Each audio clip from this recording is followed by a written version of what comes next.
MP board समाज विज्ञान कक्षा 8 पाठ 6 स्थल मंडल स्थल एवं स्थलाकृतियाँ। दोस्तों इस वीडियो पर हम जानेंगे कि स्थल मंडल किसे कहते हैं, पृथ्वी की संरचना किस प्रकार की है, शैल चट्टान किसे कहते हैं, स्थलाकृतियों के मुख्य स्वरूप कौन कौन से हैं, भूपृष्ठ पर परिवर्तनकारी आंतरिक शक्तियाँ कौन कौन सी हैं और इस पर आए हुए अभ्यास प्रश्नों के उत्तर भी जानेंगे। तो दोस्तों नमस्कार, YouTube चैनल टेक्निकल राम्स में आपका स्वागत है। दोस्तों यदि आपने हमारे चैनल को सब्सक्राइब नहीं किया है तो सब्सक्राइब जरूर करें और बेल आइकन को प्रेस करें ताकि आने वाले वीडियो की नोटिफिकेशन आपको मिल सके। तो चलिए दोस्तों हम शुरू करते हैं। निम्नलिखित प्रश्नों के सही विकल्प चुनकर लिखिए। प्रश्न 1 है, पृथ्वी का लगभग कितने प्रतिशत भाग जलमंडल से घिरा हुआ है। तो दोस्तों इसमें 4 विकल्प दिए गए हैं। 61%, ख 71%, ग 81%, घ 51%। तो इसका सही उत्तर है 71%। प्रश्न 2 है, किस देश में सबसे अधिक भूकंप आते हैं। तो दोस्तों इसका उत्तर है जापान। रिक्त स्थानों की पूर्ति कीजिए। प्रश्न पहला है, पृथ्वी का लगभग 29% भाग स्थल द्वारा घिरा हुआ है। दोस्तों आपको यहाँ पर इस खाली जगह में 29 लिखना है। प्रश्न 2 है, पृथ्वी की सबसे बाहरी परत को भूपर्पटी या कहते हैं। तो दोस्तों इस यहाँ पर आपको खाली स्थान में भरना है बाहरी परत, यानी भूपर्पटी को बाहरी परत भी कहा जाता है। प्रश्न 3 है, सियाल में सिलिका तथा एल्युमिनियम, यानी इस एल्युमिनियम खाली स्थान पर भरना है, धातुओं की प्रधानता होती है। चौथा है, खाली स्थान प्रति 32 मीटर की गहराई पर। जी हाँ दोस्तों, आप जैसे 32 मीटर गहराई पे जाते हैं तो 1 डिग्री सेल्सियस तापमान बढ़ जाता है। तो पुनः आपको बता दूं, पहले खाली स्थान में भरना 29, दूसरे में भरना है बाहरी परत, तीसरे में भरना है एल्युमिनियम और चौथे खाली स्थान पर भरना है 1 डिग्री। अब हम चर्चा करते हैं अति लघु उत्तरीय प्रश्नों की।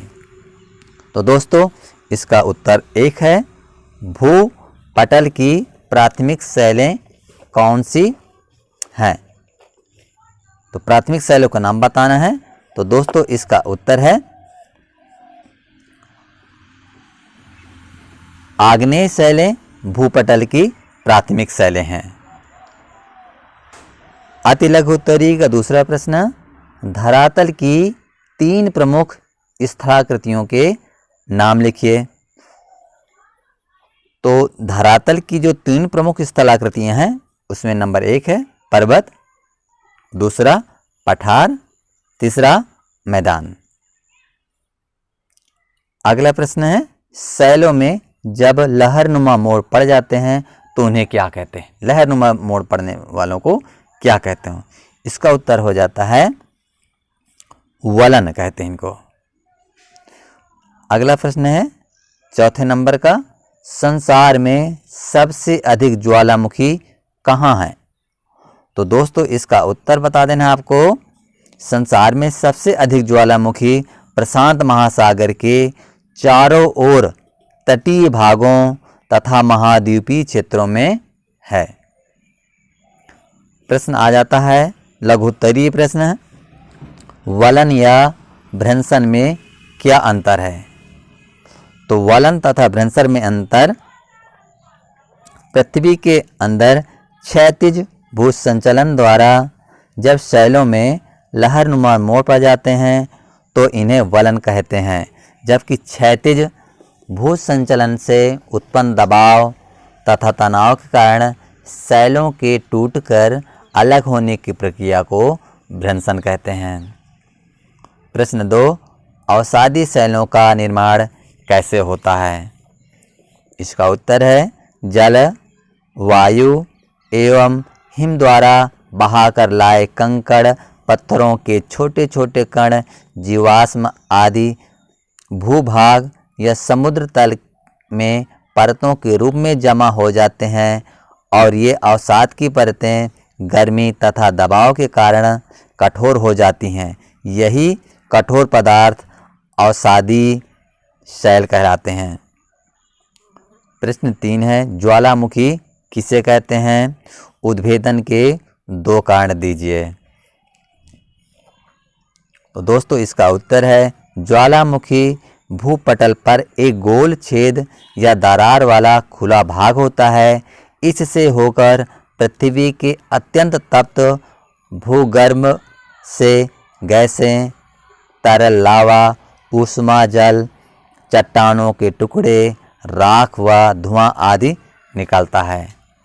प्लेटों का खिसकना व भूकंप ज्वालामुखी उद्भेदन के 2 प्रमुख कारण हैं। प्रश्न 4 है, भूकंप से लाभ तथा हानियाँ बताइए।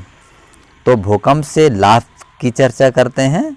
तो भूकंप से लाभ का नंबर 1 है, इसमें कभी कभी उपजाऊ भूमि उभर आती है। दूसरा, नवीन भू आकार का निर्माण होता है। तीसरा है, इसमें बहुमूल्य खनिज पदार्थ धरातल पर आ जाते हैं। चौथा लाभ है, इनसे नीचे हो जाने वाले भूभाग पर झरनों का निर्माण होता है। अब दोस्तों चर्चा करते हैं हानियों पर। तो भूकंप से हानियां हैं, इससे जन धन की हानि होती है, मनुष्य पशु आदि मर जाते हैं, इमारतें गिर जाती हैं, रेलें सड़कें टूट जाती हैं, कारखाने नष्ट हो जाते हैं। दूसरा कारण है, नदियों के मार्ग रुकने से भयंकर बाढ़ आ जाती है, समुद्र में बहुत ऊंची विनाशकारी लहरें उठती हैं। तीसरा बिंदु है, भूखंडों में दरारें पड़ जाती हैं तथा कुछ भाग नीचे धंस जाते हैं। अब दोस्तों चर्चा करते हैं दीर्घ उत्तरीय प्रश्नों की, जिसका पहला प्रश्न है, शैल किसे कहते हैं? और शैलों के विभिन्न प्रकार बताना है, यानी कौन कौन से शैलें पाई जाती हैं। तो इसका उत्तर है दोस्तों, धरातल की रचना करने वाले सभी पदार्थ शैल कहलाते हैं। अर्थात जिन पदार्थों से भूपृष्ठ का निर्माण हुआ है उन्हें शैल कहते हैं। शैल 3 प्रकार के होते हैं। नंबर 1, आग्नेय शैल। आग्नेय शैल भूपृष्ठ की प्रारंभिक शैलें हैं, इन्हें प्राथमिक शैलें भी कहते हैं। ये शैलें पृथ्वी के आंतरिक भाग में पिघले पदार्थों के ठंडे होने से बनी हैं। भूपृष्ठ के नीचे अति गर्म पिघला पदार्थ भूपरपटी में अथवा उसके ऊपरी ठंडा होकर कठोर हो जाता है, उसे आग्नेय शैल कहते हैं। दूसरा है अवसादी शैल। जल, वायु एवं हिम द्वारा बहाकर लाए गए कंकड़, पत्थरों से छोटे छोटे कण, जीवाश्म आदि भूभाग या समुद्र तल में परतों के रूप में जमा हो जाते हैं। इस प्रकार जमे हुए पदार्थ को अवसाद कहते हैं। यही अवसाद की परतें गर्मी तथा दबाव कारण कठोर हो जाती हैं, तो उन्हें अवसादी या परतदार शैल कहा जाता है। तीसरी शैलें हैं कायांतरित शैलें। जब आग्नेय तथा अवसादी शैलों के रूप, रंग और गुण में आंतरिक ताप तथा दबाव कारण पूर्ण रूप से परिवर्तन हो जाता है, तो उन्हें कायांतरित या परिवर्तित शैल कहा जाता है। अगला प्रश्न है 2 नंबर, पृथ्वी की संरचना को रेखाचित्र द्वारा समझाइए। तो जैसा कि दोस्तों आप देख पा रहे हैं, सबसे ऊपरी परत है जो भूपरपटी है, शियाल है, सीमा है और सबसे आंतरिक परत है नीफ है। अगला प्रश्न है 3, ज्वालामुखी के मानव जीवन पर होने वाले प्रभाव बताइए। उत्तर, ज्वालामुखी के मानव जीवन पर होने वाले प्रमुख प्रकार इस प्रकार हैं। ज्वालामुखी से विभिन्न स्थलाकृतियों की रचना होती है, जैसे मैदान, पठार, पर्वत आदि। इनसे हमें बहुमूल्य खनिज पदार्थों की प्राप्ति होती है। ज्वालामुखी से निकला लावा चारों ओर फैलकर कालांतर में उपजाऊ मिट्टी का निर्माण करता है। शांत ज्वालामुखी के मुख में वर्षा का जल भरने से झीलों का निर्माण होता है। ज्वालामुखी से कई लाभ के साथ साथ हानियाँ भी होती हैं।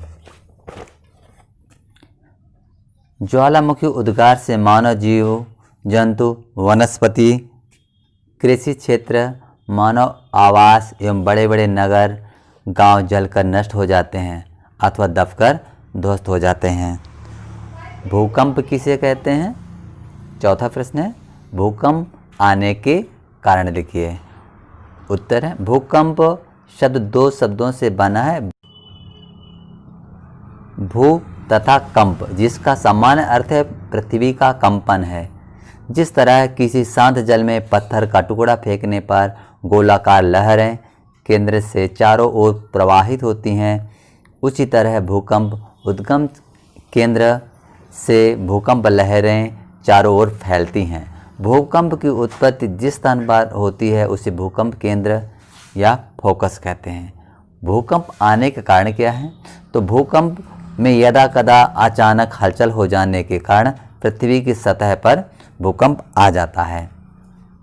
दूसरा कारण है इसका, तीव्र ज्वालामुखी उद्भेदन होने पर भी भूकंप आ जाते हैं। तीसरा, कभी कभी भूगर्भ में बनने वाली गैसें एवं जल वाष्प भी कमज़ोर भूपटल को हिला देती हैं, जिससे भूकंप आ जाता है।